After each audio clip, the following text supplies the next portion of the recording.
안녕하세요. 대주주입니다. 이 사진은 오사카입니다. 제가 찍은 사진은 아니고요.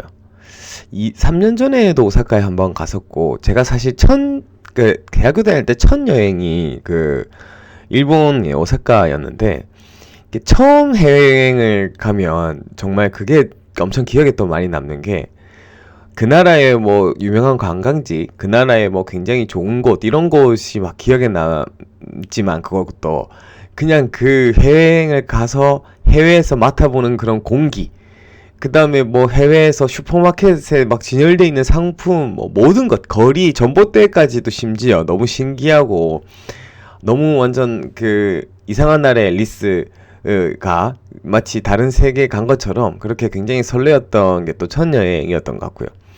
오사카를 이제 가보면, 오사카에 가신 모든 분들이 저기 도톤보리 이 중심가에 있는 저 마라톤 아저씨 앞에 저 다리에서 이렇게 사진을 찍습니다. 이게 거의 오사카에 왔다 이런 이제 상징인데, 이 마라톤 아저씨가 이제 이름이 글리코상이라고 합니다. 일본의 굉장히 오래된 유명한 제과업체의 글리코라는 제과업체에서 이제 캐릭터가 유래된 거고요. 창업주가 뭐 건강을 되게 중시해서 이렇게 이제 마라톤 운동, 뭐 마라톤 하는 사진을 이렇게 이제 착안한 것이 이제 오사카의 하나의 그냥 랜드마크 상징이 되었습니다. 일본도 참 우리가 이제 정치적인, 역사적인 청산이 안 돼서 우리 모두에게는 일본에 대한 어떤 선입견들이 많이 있습니다. 근데 이제 그런 것들을 다 빼고 문화적으로나 어떤 일본은 더 선진국이고 여행을 하기에는 또 굉장히 좋은 곳이고, 일본도 도시 각각마다 색색이 개성들이 있어서 일본도 가깝지만 또 굉장히 여행하기에 좋은 곳이었던 것 같습니다. 오늘은 무엇을 할 거냐면요, 어제에 이어서 산업의 인사이트에 대해서, 요번에는 산업의 인사이트보다는 메모를 꼼꼼하게 하시는 분들이 누릴 수 있는 기회, 그러니까 약간 일정 매매, 스나이퍼가 늑대가 가는 길목에 총구를 겨누고 있다가 방아쇠를 당기는, 예전에 제 이미지 보여드린 적이 있어요. 그거에 대한 부분인데, 그거 말씀드리기 전에 어제 제가 제시주들 좀 말씀드리고, 또 오늘 또 쓰레기 관련주들 좀 강했습니다. 뭐 TY 홀딩스나 이런 주식도 좀 오르더라고요, 실질적으로. 그리고 포스코 ICT는 스마트 물류 관련해서 또 오늘 보고서도 또 나왔더라고요. 재밌습니다. 하여튼 이런 거 한번 혼란스러운 것 같아서 어제 이제 태림포장이라는 종목을 잠깐 언급을 하면서, 제주주 중에 어제 이 기관들이 외국인이 뭐 100만 주, 투신이 24만 주, 막 기타 법인 15만 주씩 들어와서 이렇게 거의 종가 빡빡하게 25%까지 올렸거든요. 보통 이 정도의 수급이 만들어지면, 이렇게 또 종가까지 이제 플레이를 하면, 오늘 또 웬만한 악재 뉴스가 나오지 않은 가운데 이렇게까지 한 5%씩 오늘 장중에는 거의 뭐 한 7%까지 밀리지 않는데, 요즘 참 이런 것들이 이 기관의 행태인 것 같아요. 그냥 뭐 의미가 없어요. 그냥 어제 왕창 샀다가 그냥 오늘 파는 거예요. 이게 뭐 본전에 팔았는지, 어제 평균 매수 단가가 얼마인지는 모르겠지만, 참 이런 매매 형태 또 한편으로 이해가 좀 잘 안 되고, 뭐 경인영인 같은 주식들 잠깐 저번에 말씀드렸잖아요. 기간 반대로 해라. 이 경인영인 연기금이 막 9,500원대 이렇게 샀던 이런 9,000원대 샀던 이런 물량들을 막 6,000원에 막 6,900원에 막 10만 주씩 오늘도 팔았죠. 이러면서 뭐 주가는 오히려 또 뭐 바닥을 다지고 약간 우상향하는 그런 모습을 보이는, 기간이 이 정도는 아니었는데 요즘에 기간의 매매를 보면 굉장히 참 못한다라는 생각이 주식 13년 하면서 요즘은 특히나 많이 들고요. 기간이 이제 코로나라는 상황에서 어떤 제대로 극복하지 못하면서 매매가 꼬여서 전반적으로 기간이 약간 이렇게 그냥 틀어진 것 같아요, 심리가. 약간 삐져 있는, 계속 이 시장에 대해서. 그러니까 제대로 시장을 수긍하는 게 아니라, 시장에 수긍하지 않고 뭔가 이렇게 계속 그 청개구리 심리가 발동하는 느낌이 또 들고, 기관 쪽에 애널리스트 활동하는 뭐 선배들이나 동료들을 만나보면 애널리스트들이 이제 보고서를 써서 일반한데도 공개를 하지만 주 목적은 이제 운용사 기관들한테 이제 이 보고서들을 이제 이렇게 비즈니스 하거든요. 그 보고서들을 리포트를 비즈니스 하면서 기관의 큰 자금을 이제 증권사로 유치를 하고 뭐 이런 것들이 이제 비즈니스 그건데, 애널리스트들도 요즘은 조금 그 힘이 빠진다 하더라고. 예전 같으면 정말 좋은 보고서를 쓰거나 뭐 좋은 그 아이덴티 같은 걸 제공하면 기관들이 이렇게 매수도 해주고 뭐 그런 것들을 중장기로 좀 끌고 가지고 이랬는데, 요즘은 뭐 그런 그 좋은 보고서에 기관들이 좀 반응도 안 하고 그냥 뭐 단기적인 어떤 호재나 뉴스 같은 것들만 좀 막 물어보고 막 이런 것 때문에 애널리스트가 굉장히 열심히 기업을 분석해 놓고 이제 기관들을 한데 이제 세일즈를 하는데 그 세일즈 할 맛이 안 난다, 이런 얘기들도 좀 있고요. 아무튼 오늘 이제 그 말씀드릴 거는 뭐냐 하면 이 공인인증서 이 폐지와 관련된 이슈입니다. 이게 좀 재밌는 게 지난 6월 9일 날 공인인증서 폐지가 국회에 이제 통과가 되고 법이 통과가 되고, 5월부터 이 공인인증 폐지 관련 주들이 이제 막 이런 공인인증 폐지 관련한 그 국회 통과 기대감에 막 주가들이 좀 급등하기도 하고 그랬습니다.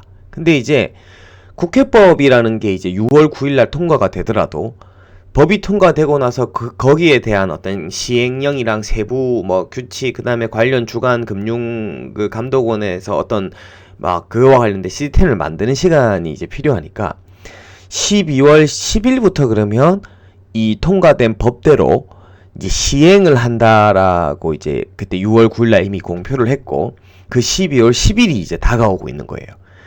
그러니까 이제 그 6월 9일 정도, 그때 당시에 주식을 하던 분들은 이 공인인증서 폐지와 관련된 뉴스들은 다 보셨을 거고, 그때 뭐 관련주들인 이런 그 지금 보시면 뭐 아톤, 한국전자인증, 라온시큐어, 드림시큐어, 한커미드, 이니텍 이런 주식들이 5월, 6월쯤에 막 주가가 좀 급등했었어요. 근데 그 이후로 뭐 상징적으로 뭐 인증 보면 아톰 같은 주식들이 보세요. 이거 보세요. 이게 지금 패스라고 여러분들 통신 3사에 지금 제휴돼서 인증 서비스 하는 패스, 한 번쯤은 무언가를 인증하면서 그 PASS라는 패스의 인증을 다 이용해 보셨을 거고, 패스 가입자가 우리나라에 지금 제일 사설 인증 중에 제일 많습니다. 3천만 명 정도가 되는. 그러니까 아톤이 이제 그건데. 이 보세요. 당시에 5월 달에 이제 그런 테마를 타고 급등했었죠. 그리고 마치 이 6월 그 9일 마치 그 이제 그 법이 통과될 때는 오히려 그 모멘텀을 상실해서 이 주가가 급락했었고, 이렇게 그 이제 실조 법은 2월 12월 10일날 시작되는데 앞으로 그때 그냥 국회법 통과에 대한 이슈팅만 하다가 주가는 거의 다시 그 38,000원에서 22,000원까지 빠졌다가 이제 스물스물 올라오기 시작하는 거예요. 시장이 이래요. 기업의 가치는 여기서부터 여기까지 별로 바뀐 게 없어요. 국회법 통과되고 뭐 시행령 마련하는 동안 주식시장의 투자자는 기다려주지가 않는 거죠. 딴 데 가서 놀다가 이제 12월 10일날 이제 통과된다고 얘기하니까 이제 이런 관련주들이 이제 스물스물 오릅니다. 한컴위드는 이제 그 사이에 네이버와 제휴해서 이제 거의 그때 당시 5월달까지만 해도 한컴위드는 그 사설 인증 관련 주로 인정을 못 받았는데, 그 이후에 뭐 7월 8월에 이제 네이버와 인증을 MOU를 맺으면서 네이버는 강력한 사설 인증에 참여자인데 그러면서 이제 한컴도 이제 관련주로 됐고요. 라온시큐어 이런 주식들이 이제 오늘 다 3%씩 반응하는 거죠. 한국 전자인증, 이니텍은 뭐 그게 아직 그 주가가 움직이지는 않았네요. 이런 식으로. 그러니까 이게 그 미리 그런 뉴스들이 나왔을 때 그 뉴스가 그 당시의 기대감이나 모멘텀은 며칠 안에 상실하겠지만 그 이후의 일정들을 남기고, 특히 정책들은 그 이후에 계속 후속 그 대책들이 나오니까. 그러니까 이번에도 디지털 뉴딜이나 뭐 그린 뉴딜 할 때도 대통령이 어디 가서 한마디 하고 나면 그 이후에 뉴스들이 막 쏟아지잖아요. 그러니까 그와 같이, 그리고 뉴스들이 쏟아지는 가운데 뭐 이번에 뭐 이제 뭐 오는 27일 날은 그 관련해서 뭐 너 어디 국회 뭐 법을 만들겠다든지, 뭐 다음 달 2일에는 뭐 관련해서 뭐 세미나가 열리겠다든지 뭐 공청회가 열리겠다든지 이런 것들과 관련된 뉴스에서 일정들을 달력에 잘 메모를 해 두셔야 돼요. 그러니까 오히려 지금 막 이렇게 막 불 때, 막 바람이 막 불 때 여기서 들어가서 여기서 먹으려고 하지 말고 미리부터 이런 일정들은. 그 예를 들면 아톰 같은 경우는 이렇게 오를 때 뭐 사놓은 게 아니라, 이거는 12월 10일 날, 그때 당시에 뉴스를 잘 봤다면 12월 10일 날 시행될 건데 하면서 이렇게 아무도 관심 안 가질 때, 이럴 때부터 뭐 잔잔 사놓았으면 얼마나 좋습니까? 뭐 지금도 많이 오른 건 아니지만. 그래서 이제 지금 이제 공인인증서 관련한 뉴스들을 쭉 이제 보면, 이게 옛날부터 2014년부터 이런 공인증서 그 폐지와 관련된 논란들은 정치권에 계속 있어 왔고요. 예전에는 지금 온라인으로 쇼핑 결제할 때 뭐 10,000원, 20,000원마다 이제 인증 결제해야 되는데, 그런 쇼핑과 관련된 결제에는 뭐 이제는 이제 인증을 안 해도 되고 뭐 이런 것들이 이제 이때까지 계속 개정되어 왔었고요. 종목들 한번 볼까요? 아톤, 뭐 공인 인증, 아톤 같은 기업은 패스, 이 그 공인인증 사설 인증에 대체되는 패스 가입자 3천만 명으로 이제 아톤이 이게 패스라는 서비스를 중간에 이제 그 통신사들한테 붙이면서, 원래 그 핀테크가 시행되고 난 올해 초에도 좀 주목을 많이 받다가 주가는 많이 빠졌는데, 어쨌든 지금 공인인증 관련주에서 아톤은 굉장히 약간 대장 역할을 하는 거고요. 한컴 이제 위드와 네이버, 한컴위드와 네이버 보세요. 이게 지금 이제 그 이후에 9월이죠. 그러니까 네이버와 한컴위드가 사설 인증 시장 선점 나섰다. 이제 위드는 또 제가 탐방 갔다 와서 올린 적도 있는데, 이렇게 이제 그 5월 달에는 위드가 사설 인증 관련주가 아니었는데 그 이후에 네이버와 이렇게 제휴를 하면서, 한컴은 지금 여러 가지를 클라우드도 그렇고 네이버와 함께 하는 게 좀 많고, 많은 드론 쪽 교육도 그렇고 많이 협업하고 있는 것 같습니다. 그 다음에 뭐 라운시큐어, 이 그 라운시큐어가 이런, 아까 기사 한번 보시면 라운시큐어의 그 뭐 신한은행하고 스마트 인증 얘기도 나오고, 이거 좀 설명드리려고 합니다. 그러니까 DID라는 건데, 그러니까 공인인증이 폐지가 되면서 DID라는 개념이 떠요.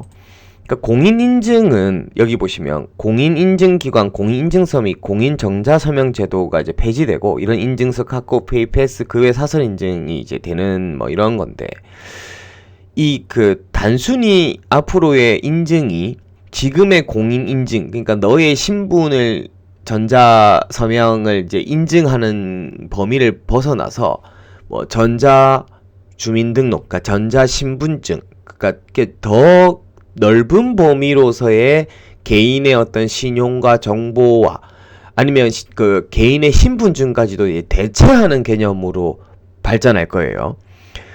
이 DID라는 개념이 이제 거기서 나왔는데, DID는 신분증, 공인인증서가 온라인 인감증만 역할을 하는데, 이제 금융거래에서 내가 나임을 증명하고 내가 동의한 거래가 맞다는 걸 확인하기 위해서 우리는 전자서명 인증을 하거든요. 공인인증서는 이제 단순한 증서라면, DID는 개인의 신원 정보를 서비스 업체가 아닌 개인이 직접 보관하고 관리한. 그러니까 예를 들면 지금 공인인증서도 우리 핸드폰이나 컴퓨터에 개인이 저장해서 관리하지만, 결국 이것을 내가 이제 이것을 그 필요한 업체한테